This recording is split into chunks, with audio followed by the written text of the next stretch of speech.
Bangla calendar অনুযায়ী বৈশাখ মাসের পরের মাসই হলো জ্যৈষ্ঠ মাস।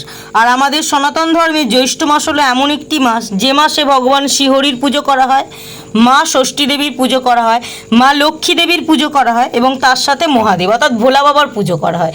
জ্যৈষ্ঠ মাসটা যদি আপনি মনোযোগ দিয়ে ভোলা বাবার পুজো করতে পারেন, যে কোনো একটি সোমবার অথবা প্রতিটা সোমবারও কিন্তু আপনি এই পুজোটা করতে পারেন।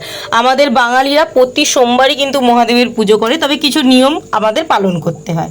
নানা রকম পাপ থেকে বেরিয়ে আসতে চাইলে, বাধা বিপত্তি কাটাতে চাইলে, জীবনে যদি অনেক রকম ভয়ের সম্মুখীন হয়ে থাকেন, তাহলে কিন্তু জ্যৈষ্ঠ মাসে যে কোনো একটি সোমবার যখনই মহাদেবকে পুজো করবেন, আপনি মহাদেবের কাছে সবুজ মুগ ডাল নিবেদন করবেন।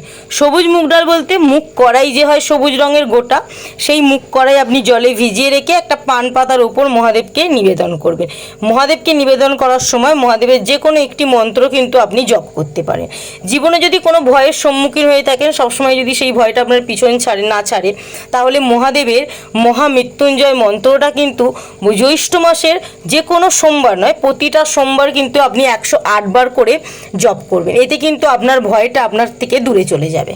আমাদের জন্মছকে যদি চন্দ্রদোষ থাকে, তাহলে কিন্তু আমাদের নিজেদেরকে মানসিকভাবে দুর্বল লাগে বা আমরা মানসিক যন্ত্রণায় ভুগি, নিজেকে একা মনে করি। এরকম যদি আপনাদের মনে হয় যেরকম সমস্যার মধ্যে আপনারা পড়েছেন, তাহলে আপনারা কি করবেন, বছরের প্রতিটা সোমবার অথবা জ্যৈষ্ঠ মাসে যে কটা সোমবার পড়বে, সেই সোমবার আপনাদের সাধ্যমতো মহাদেবকে কাঁচা দুধ অর্পণ করবেন, তার সাথে অক্ষত আতপ চাল ভগবানকে অর্পণ করবেন। কিন্তু তাতে কোনো সিঁদুর বা হলুদ লাগাবেন না, সাদা রঙের দেবেন, সাদা মিষ্টি অর্পণ করবেন। যদি হাতের কাছে সেই সোমবার কিছুই না থাকে, কোনো একটা সোমবার, তাহলে আপনারা সাদা বাতাসা অথবা কলা মহাদেবকে নিবেদন করবেন। মহাদেব কিন্তু এতেই খুশি হবে। আর এটা করলে কিন্তু আপনার এই মানসিক যন্ত্রণা থেকে আপনি মুক্তি পাবেন। এছাড়াও জ্যৈষ্ঠ মাসের প্রতিটা সোমবার যখন মহাদেবের পুজো করবেন, মহাদেবকে 11টি বেলপাতা দিয়ে পুজো করবেন। এতে কিন্তু মহাদেব বেশি সন্তুষ্ট হন। ধরুন আপনার কোনো কাজে আপনি সব সময় বাধা পাচ্ছেন, যে কাজ কিন্তু আপনার সহজেই হয়ে যাওয়ার কথা কিন্তু হওয়ার সময় আপনি বাধা পাচ্ছেন, তখন মহাদেবকে আপনি পুজো করার সময় অবশ্যই জ্যৈষ্ঠ মাসের প্রতিটা সোমবার জব নিবেদন করবেন এবং মনে মনে অর্পণ করার সময় মহাদেবকে আপনার কাজের কথাটা বারবার বলবেন। দেখবেন মহাদেব কিন্তু আপনার কাজের জায়গাটা ঠিক করে দেবে।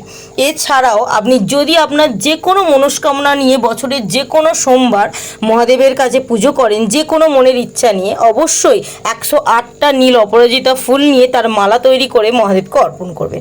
এতে কিন্তু মহাদেব আপনার সেই মনস্কামনাটা পূর্ণ করে। তো কেমন লাগলো ভিডিওটা কমেন্টে জানাবেন। যদি ভিডিওটা ভালো লেগে থাকে তাহলে অবশ্যই ভিডিওটা শেয়ার করবেন এবং কমেন্ট বক্সে হর হর মহাদেব লিখে যেতে কিন্তু ভুলবেন না।